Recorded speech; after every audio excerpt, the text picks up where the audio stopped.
कृष्ण की वाणी। बच्चे, जब तुम अपने मन में सोच ही बैठे हो कि तुम्हें किसी को तोहफा देना है, तुम्हारे मन में बार बार ये चीज़ आ रही है कि मुझे तोहफा देना है उस इंसान को, तो वो तुम्हारा नहीं है, तुम्हारा मन नहीं, मेरा मन है।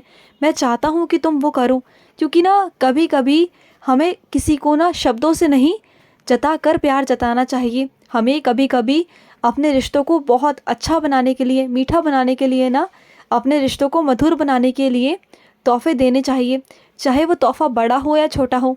अगर तुम्हारे मन में ये बार बार आ रहा है ना, तो समझ जाओ ये मेरा ही कहना है तुमसे कि जाओ और जाकर उन्हें तोहफा दो। तो देखो कितनी मधुरता आएगी तुम्हारे जीवन में, और उनके जब तुम तोहफा देकर उन्हें ये जताओगे कि तुम उनसे कितना प्यार करते हो, बेहिसाब प्यार है तुम्हारा, तुम बहुत प्यार करते हो उन्हें, और तुम्हारे जीवन में वो किस स्थान पर हैं, कितने विशेष है ना, वो तुम बता सकते हो उन्हें, और उन्हें बहुत अच्छा लगेगा, बहुत अच्छा। और वो कुछ नाराज़ भी है ना तुमसे, तो वो भी मान जाएंगे। तुम ना ये समय समय पर ये चीज़ें करते रहा करो, देखो कितना अच्छा लगेगा। ये किया करो मेरे बच्चे, ये अच्छा लगता है। और सुनो, कई लोग ना तुम्हारी बातों को सुनकर ना चोरी छुपे तुम्हारी बातें सुनते हैं और आगे जाकर दो की चार लगाकर बताते हैं। तो तुम एक काम किया करो, जब भी तुम किसी से बात करो ना, तो पहले अपने कमरे के चारों तरफ बाहर देख लिया करो कि कोई खड़ा तो नहीं है कान लगाकर, या थोड़ा देखा करो, अपने आसपास देखो, अपने कमरे में पर्दे लगाओ, जिससे तुम्हारी चार दीवारी की बातें बाहर ना जा पाए। इस बात का गौर किया करो। और जब भी घर में, तुम्हारे कमरे में जो भी लड़ाई झगड़ा होता है या बहस होती है ना, तो वो भी बातें बाहर नहीं जानी चाहिए। इससे पता है क्या होता है, सामने वाला तुम्हारे बारे में चढ़ा बढ़ाकर बातें करता है और तुम हास्य के पात्र बन जाते हो, और मैं नहीं चाहता हूँ कि तुम्हारा मजाक बनाया जाए। इस बात को थोड़ा ध्यान रखा करो। और सुनो, अगर तुम्हें ऐसा लगता है ना कि तुम्हारे पाँव में कहीं कोई दिक्कत आ रही है, बार बार जो भी चीज़ें होती हैं तुम्हारे पाँव के साथ ही होती हैं, तुम्हारे पैर में ही लगती रहती हैं, तो वो शनि महाराज का ही प्रकोप है तुम पर, वो रुष्ट है तुमसे किसी कारण से। तो एक काम किया करो ना, हर शनिवार को शनिदेव मंदिर जाया करो, उनकी शनि चालीसा पढ़ा करो, और जो भी कर सको दान पुण्य, काले कुत्ते को खिलाओ, कुछ ना कुछ करते रहा करो। काले कुत्ते को रोटी खिलाओ अपने हाथों से, तो वो प्रकोप धीरे धीरे खत्म हो जाएगा। और हो सके तो शनिदेव के मंदिर जाकर आरती कर कर आया करो, और वहाँ पर भोग लगाया करो, भोग चढ़ाया करो उन्हें। ऐसे अगर तुम हर शनिवार को करोगे ना, तो धीरे धीरे उनका प्रकोप शांत हो जाएगा। और सुनो मेरे बच्चे, चोरी चाहे बड़ी हो या छोटी हो, चोरी चोरी होती है ना, चाहे वो घर पर की जाए या बाहर की जाए। तो तुम्हें क्या लगता है कि कोई तुम्हें नहीं देख रहा? तो क्या मैं नहीं देख रहा? मैं सब देखता हूँ। तो ये सब चीज़ें करना बंद कर दो, बिल्कुल बंद कर दो।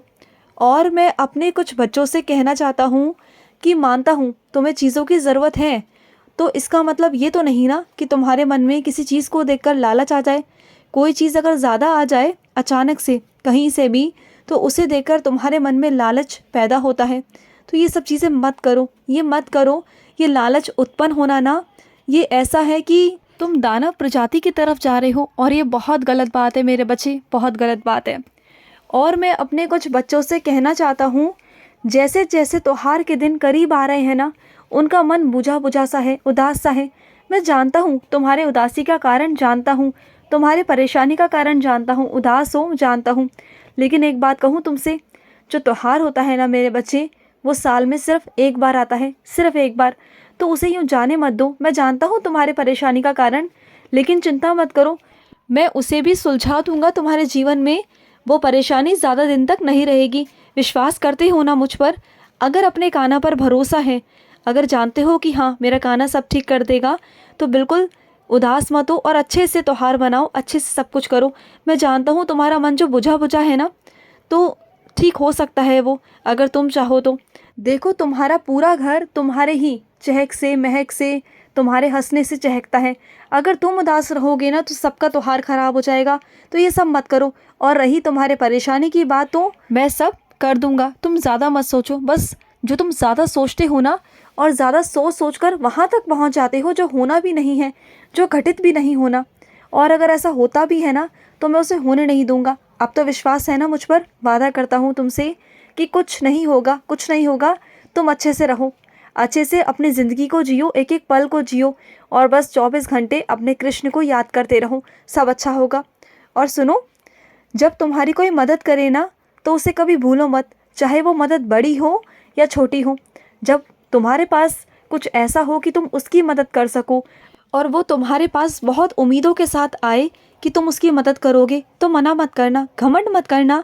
क्योंकि जिस स्थान पर, जिस ओहदे पर तुम पहुँचे हो ना, तो उसमें बहुत सारे लोगों का आशीर्वाद है, बहुत सारे ऐसे ही लोगों की दुआएं हैं तुम्हारे पास। अगर वही तुम्हारे पास आएंगे मदद मांगने, तो तुम्हारा भी फ़र्ज़ बनता है कि तुम उनकी मदद करो, बिना घमंड के, बिना किसी चीज़ के, बल्कि उनका आदर सम्मान करो कि अगर वो तुम्हारी मदद नहीं करते ना तो शायद आज तुम जहाँ पर हो ना वहाँ नहीं हो सकते थे, वहाँ होते ही नहीं तुम। तो देखो, कुछ लोग होते हैं तुम्हारे जीवन में, तुम्हारी लाठी बनकर तुम्हें आगे पहुँचाने वाले। अगर उस लाठी को ही भूल जाओगे ना तो ज़िंदगी में अपना अस्तित्व ही खो दोगे, अपनी पहचान खो दोगे। क्योंकि जिस चीज़ों को पकड़कर, जिन सीढ़ी के साथ तुम ऊपर चढ़ते हो ना, उन सीढ़ियों को कभी नहीं भूलना चाहिए। उन्हें हमेशा प्रणाम करना चाहिए कि उन्होंने तुम्हें वहाँ तक पहुँचाया, नहीं तो तुम लड़खड़ा कर गिर सकते थे। समझ गए ना मेरी बात, जो मैं तुम्हें समझाना चाहता हूँ? और सुनो, तुम ये मत सोचो कि तुम अपनी जिम्मेदारियों को बखूबी नहीं निभा पा रहे। किसने कहा तुमसे? अगर कोई दो चार लोग तुम पर आकर उंगली उठा दे, दो चार तुम्हें बातें सुना जाए, इसका मतलब ये तो नहीं कि तुमने जो किया उस पर सब पानी फेर दोगे तुम। नहीं, बिल्कुल नहीं। तुम अपने ऊपर शक नहीं कर सकते, क्योंकि तुमने जो किया है ना आज तक, वो बहुत ईमानदारी से किया है। ये मैंने देखा है तुम्हें, तुमने अपनी जिम्मेदारियों को बहुत बखूबी निभाया, ये मैं जानता हूँ, इस बात का गवाह मैं हूँ। तो देखो, तुम एक दुनिया की परवाह करने की ना कोई ज़रूरत नहीं। तुम अपने मन की सुनो, अपने दिल की सुनो कि तुमने जो किया है ना वो सच्चे दिल से किया है, और उसका फल मैं दूंगा तुम्हें। मैं देख रहा हूँ तुम्हें। और जो तुम ये रो रहे हो ना, रो मत, रो मत मेरे बच्चे। मुझे बिल्कुल अच्छा नहीं लग रहा कि तुम रो रहे हो। मुझे तुम्हारा ये रोना बिल्कुल अच्छा नहीं लगता। देखो, वो लोग ना समझ है, उन्हें नहीं पता, उन्हें ना ही समझ है इस बारे में। लोग उन्हें भड़काते हैं तुम्हारे खिलाफ, तुम्हारे बारे में कानाफूसी करते हैं, तुम्हारे बारे में इतना भड़काते हैं, इतना भड़काते हैं कि उन्हें ना चाहते हुए भी गुस्सा तुम पर आ ही जाता है। तो तुम इन सब चीज़ों को ना अपने ऊपर मत लो। देखो, तुमने कुछ नहीं किया। कई लोगों की आदत होती है आग में घी डालने की, तो तुम ना वो सब मत करो। तुम अपने ऊपर मत लो और तुम शांत रहो। ये मैं तुमसे कहता हूँ कि तुम शांत रहो, तुम इतना मत सोचो। और सुनो, तुम्हारा हाथ जल गया ना, कहा था ना तुमसे कि आराम से करो, आराम से करो, फिर भी ऊट पटांग हरकतें करते रहते हो। तुम्हारा ध्यान कहीं और होता है और काम तुम करते रहते हो, फिर अपना हाथ जला लेते हो। तो ये ऐसा मत किया करो ना। जब काम करते हो तो काम करते वक्त अपनी चिंताएं मत किया करो, बल्कि उस वक्त हरि का नाम लिया करो, मेरा नाम जाप किया करो, राधे माँ का नाम जाप किया करो। अपनी सारी चिंताओं को छोड़कर ना, जब भी भोजन बनाते हो ना तो मेरा नाम जाप किया करो। इससे पता है क्या होगा? तुम्हारा भोजन भोजन नहीं, अमृत तैयार होगा। और वो अमृत जो भी खाएगा ना, उसमें बहुत शुद्धता आएगी, सबके मन में शुद्धता आएगी, सबको बहुत अच्छा लगेगा, सकारात्मकता पहुंचेगी सबके पास। जो लोग मेरे नाम नहीं भी लेते ना, वो भी मेरा नाम लेंगे। जो लोग नास्तिक हैं ना, वो भी देखना धीरे धीरे आस्तिक बन जाएंगे। तुम ऐसे मेरी भक्ति उन्हें दे सकते हो। मेरा नाम डालकर उस भोजन में तुम मेरी भक्ति उन तक पहुंचा सकते हो, मेरा नाम पहुंचा सकते हो। इसका तुम्हें बहुत फल प्राप्त होगा। देखना, किसी नास्तिक को अगर तुम आस्तिक बनाओगे ना, तो इसमें तुम्हारा बहुत बड़ा हाथ होगा, बहुत बड़ा, और उसका बहुत बड़ा फल तुम्हें मिलेगा, बहुत बड़ा फल। खुश रहो। आज का कृष्ण संदेश समाप्त हुआ। जय श्री कृष्णा।